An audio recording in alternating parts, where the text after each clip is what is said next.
আপুনি গোটেই জীৱন দৰিদ্ৰ হৈ থাকিব যদিহে আপোনাৰ আছে এই চাৰিটা অভ্যাস। চাণক্যৰ এই কথা প্ৰতিজন লোকৰ ক্ষেত্ৰতে ফলিয়ায়।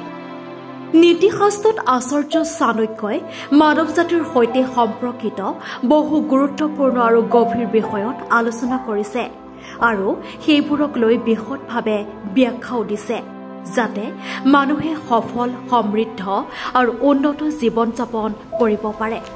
আচাৰ্য চাণক্য এগৰাকী মহান অৰ্থনীতিবিদ আৰু কৌশলবিদ আছিল।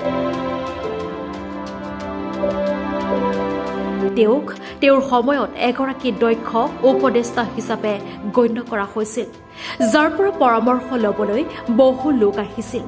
কিন্তু বৰ্তমান সময়তো আচাৰ্য চাণক্যৰ উপদেশ অত্যন্ত কাৰ্যকৰী বুলি প্ৰমাণিত হয়। এই নীতিসমূহৰ ভিতৰত চাণক্যই এনে কিছুমান অভ্যাসৰ কথা উল্লেখ কৰিছে, যিবোৰ অভ্যাস কোনো লোকৰ থাকিলে তেওঁ সদায় দৰিদ্ৰ অৱস্থাত থাকে আৰু কেতিয়াও টকা ধৰি ৰাখিব নোৱাৰে।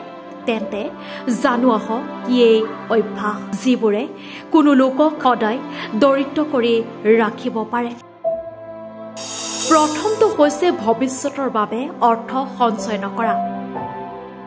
আচাৰ্য চাণক্যই কয়, মানুহে সদায় তেওঁ উপাৰ্জনৰ এটা অংশ ভৱিষ্যতৰ বাবে সঞ্চয় কৰা উচিত, কাৰণ যিসকলে টকা সঞ্চয় কৰাৰ অভ্যাস নাৰাখে, ভৱিষ্যতে ই তেওঁলোকৰ মাৰাত্মক ক্ষতিৰ কাৰণ হ'ব পাৰে।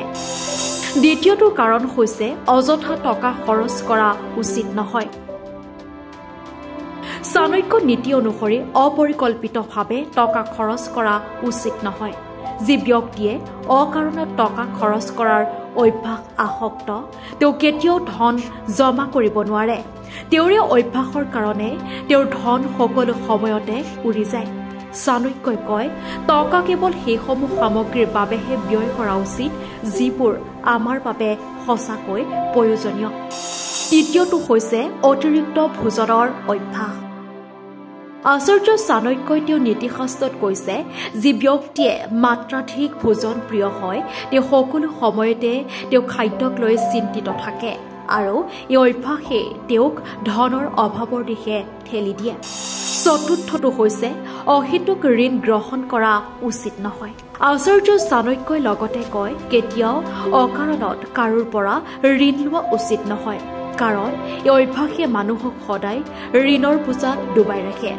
এই অভ্যাসৰ বাবে ধন জমা কৰিব নোৱাৰে আৰু তেওঁলোকে গোটেই জীৱন ঋণ পৰিশোধ কৰোঁতেই ব্যস্ত থাকে। সেয়েহে ধনৰ সঠিক ব্যৱস্থাপনা আৰু অহেতুক ঋণ নোলোৱা অত্যন্ত গুৰুত্বপূৰ্ণ। নিউজ ডেস্ক ৰিপোৰ্ট, PB সংবাদ। ৰাজ্যৰ সংবাদ জগতত নৱতম সংযোজন। আমি খোজ দিম জনতাৰ পক্ষত। প্ৰতিটো প্ৰান্তৰ প্ৰতিটো খবৰ পোনপ্ৰথমত। আজি সংযুক্ত হওক PB সংবাদৰ সৈতে। প্ৰতিটো সমষ্টিৰ পৰা বিচৰা হৈছে সংবাদ প্ৰতিনিধি। আজি প্ৰেৰণ কৰক আপোনাৰ চিঠি। আমাৰ ইমেইল এড্ৰেছ pbsongbat277@gmail.com। আমাৰ হোৱাটছএপ নম্বৰ 6001249592।